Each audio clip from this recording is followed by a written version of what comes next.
Hello friends, मेरा नाम वासुदेव शुक्ला है।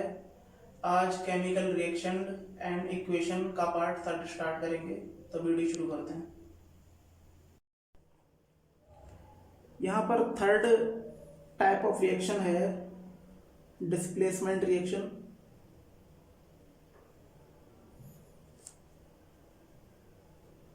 इसका मतलब हुआ यहाँ पर एक एलिमेंट किसी दूसरे एलिमेंट को अपनी इनिशियल स्टेट से डिस्प्लेस कर देता है, तो ये कहलाता है हमारा डिस्प्लेसमेंट रिएक्शन।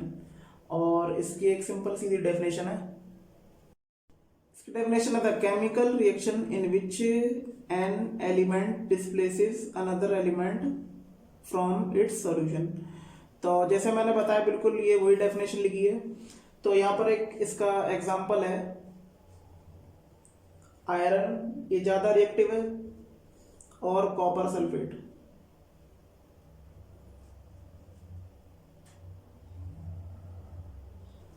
तो यहाँ पर जो आयरन है वो कॉपर को अपनी इनिशियल स्टेट जो होगी, जो सल्फेट के साथ ये मिल रखा था, उससे हटा देगा। यानी कि आयरन कॉपर से ज़्यादा रिएक्टिव एलिमेंट है। तो ये कुछ इस प्रकार से बन जाएगा।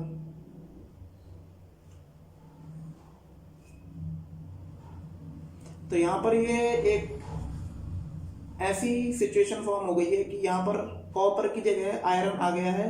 तो इससे पता लगता है कि कोई रिएक्टेंट अपनी जगह से डिस्प्लेस हो गया है। तो ये यहाँ पे प्रोडक्ट बन गया आयरन सल्फेट और कॉपर। तो ये हमारी कहलाती है डिस्प्लेसमेंट रिएक्शन। इसका फोर्थ टाइप है डबल डिस्प्लेसमेंट रिएक्शन। इस रिएक्शन में क्या होता है कि किसी भी पर्टिकुलर रिएक्शन में जो रिएक्टेंट होते हैं वो आपस में ही अपने स्थान को बदल लेते हैं, और इसलिए इसको कहते हैं डबल डिस्प्लेसमेंट रिएक्शन। इसकी एक डेफिनेशन में लिख देता हूं।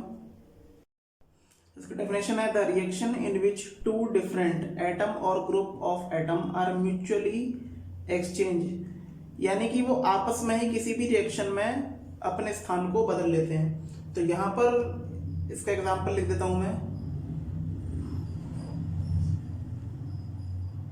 सोडियम सल्फेट है और बेरियम क्लोराइड। ये क्या करते हैं, सोडियम बेरियम का स्थान ग्रहण कर लेगा, यानी इसके प्लेस पे आ जाएगा और ये इसके प्लेस में आ जाएगा। तो देखिए यहाँ पे क्या प्रोडक्ट फॉर्म होता है।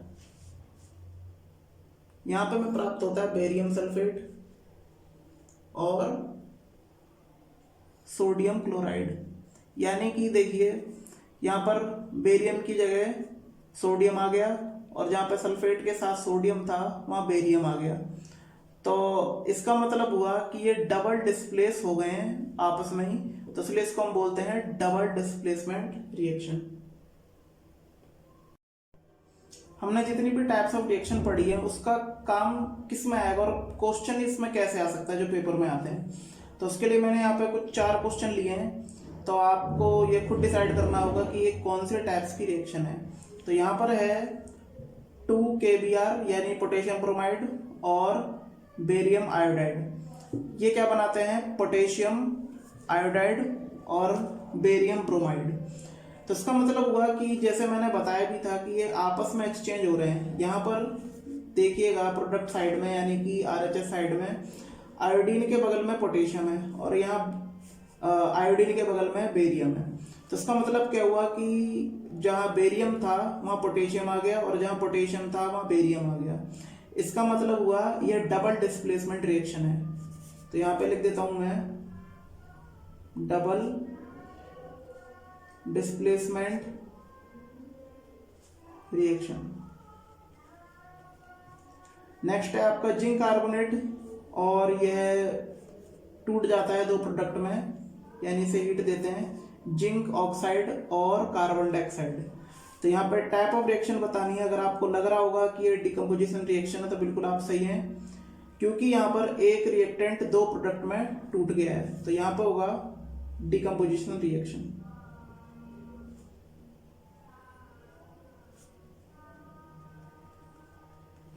नेक्स्ट है क्वेश्चन कि यहाँ पर हाइड्रोजन और क्लोरीन मिलके हाइड्रोक्लोरिक एसिड बना रहे हैं। तो इसका मतलब वो यहाँ पे 2 रिएक्टेंट एक प्रोडक्ट बना रहे हैं। तो ये बड़ी सिंपल सीधी सी ये टाइप ऑफ रिएक्शन हो जाएगी। तो ये होगी हमारी कॉम्बिनेशन। क्योंकि यहाँ पे दो रिएक्टेंट मिलकर एक प्रोडक्ट बना रहे हैं।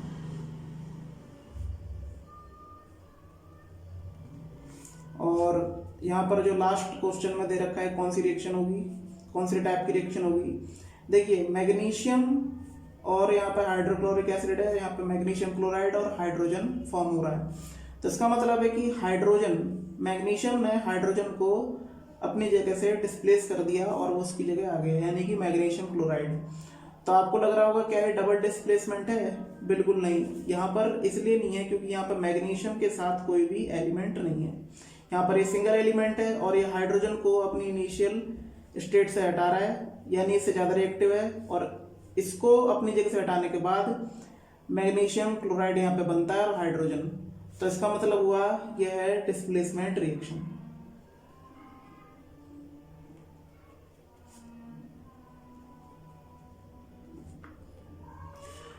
ऐसे ही और क्वेश्चन मैं आपको अपनी वीडियो में दूंगा, तो आप मुझे कमेंट करके बताइएगा उसका आंसर क्या है। तो यहाँ पर एक प्रेसिपिटेशन रिएक्शन, ये रिएक्शन क्या होती है, यहाँ पर प्रोडक्ट साइड में एक सॉलिड और क्रिस्टल फॉर्मेशन होता है जो किसी भी टेस्ट ट्यूब में सेटल डाउन हो जाता है। मान लीजिए टेस्ट ट्यूब है और यहाँ पे ये सॉलिड फॉर्मेशन हो जाता है प्रेसिपिटेशन, तो ये सेटल डाउन हो जाता है किसमें? टेस्ट ट्यूब में। इसको एक एग्जांपल समझ लेते हैं। यदि हम लेड नाइट्रेट और पोटेशियम आयोडाइड को मिलाते हैं रिएक्टेंट साइड में, तो हमें प्रोडक्ट मिलता है लेड आयोडाइड और पोटेशियम नाइट्रेट। तो यहाँ पर जो आप निशान देख रहे हैं किसका? प्रेसिपिटेशन का है। तो ये सॉलिड फॉर्मेशन हो जाती है और ये आपकी जो रिएक्शन कहलाती है प्रेसिपिटेशन रिएक्शन कहलाती है। और इसको एक सिंपल तरीके से भी समझ सकते हैं, इसकी मैं एक डेफिनेशन लिखता हूँ। तो यहाँ पर इसकी डेफिनेशन है, any reaction that produce a precipitate is called a precipitation reaction. यानी जो कोई भी सॉलिड फॉर्म हमें प्रोड्यूस दिखती है किसी भी रिएक्शन में, तो वो क्या कहलाती है? Precipitation reaction. तो यहाँ पे अगली रिएक्शन है ऑक्सीडेशन। नाम से ही लग रहा है कि किसी रिएक्शन में ऑक्सीजन की मात्रा का बढ़ जाना क्या कहलाता है? ऑक्सीडेशन। यानी हम देखें कि प्रोडक्ट साइड में अगर ऑक्सीजन बढ़ रहा है और हाइड्रोजन घट रहा है, तो इसका मतलब होता है ऑक्सीडेशन रिएक्शन। तो यहाँ पे इसकी एक सिंपल डेफिनेशन भी बन जाएगी, oxidation is the gain of oxygen or loss of hydrogen. यानी कि किसी भी रिएक्शन में मान लो ऑक्सीजन गेन होता है यानी हमें प्राप्त होता है और घटता है हाइड्रोजन किसी भी रिएक्शन में, तो वो ऑक्सीडेशन कहलाता है। इसको एग्जांपल समझ लेते हैं। यहाँ पर कॉपर है, दो आइटम इसके और ऑक्सीजन है। यहाँ पर हम हीट करते हैं तो हमें कॉपर ऑक्साइड मिलता है। तो इसका मतलब हुआ कॉपर की अगर हम बात करें तो यहाँ पे कॉपर में ऑक्सीजन की मात्रा बढ़ गई है, यानी कि यहाँ पे गेन ऑफ ऑक्सीजन हुआ है। इसका मतलब क्या हुआ? ऑक्सीडेशन रिएक्शन कहलाएगी, यानी ये कॉपर जो है ये ऑक्सीडाइज हो गया है। और नेक्स्ट इसका टॉपिक है रिडक्शन। रिडक्शन का मतलब होता है यानी प्रोडक्ट साइड में हाइड्रोजन बढ़ना और ऑक्सीजन घटना, यानी कि लॉस ऑफ ऑक्सीजन और गेन ऑफ हाइड्रोजन, ये हमारा क्या कहलाता है? रिडक्शन कहलाता है। इसकी एक सिंपल डेफिनेशन बन सकती है, reduction is the loss of oxygen और गेन ऑफ हाइड्रोजन। तो अब हम यहाँ पे इसको एग्जांपल समझ लेते हैं। यहाँ पर मैं कॉपर ऑक्साइड लेता हूँ और उसके साथ हाइड्रोजन को रिएक्ट करने के बाद हीट करते हैं, तो यहाँ पे कॉपर और वाटर का एक हमें मॉलिक्यूल मिलता है। तो यहाँ पर कॉपर को देखा जाए तो यहाँ पे कॉपर जो है यहाँ पे ऑक्सीजन घट गया है, यानी यहाँ पे लॉस ऑफ ऑक्सीजन हुआ है। और इससे पता चलता है कि ये रिड्यूस हुआ है, कॉपर रिड्यूस हो गया, तो इसलिए हम इसको बोलते हैं रिडक्शन रिएक्शन। आगे आने वाले जो टॉपिक होंगे मैं उसमें बताऊंगा रिडॉक्स रिएक्शन क्या होती है और रेंसिडिटी हम किसे कहते हैं, कोरोजन किसे कहते हैं, ऐसे काफ़ी टॉपिक के बारे में चर्चा करूंगा। मैं इसमें आगे वर्कशीट दूंगा जो आपको कंप्लीट करके मुझे बताना होगा कमेंट बॉक्स में, तो आप उसको कंप्लीट कर लीजिएगा।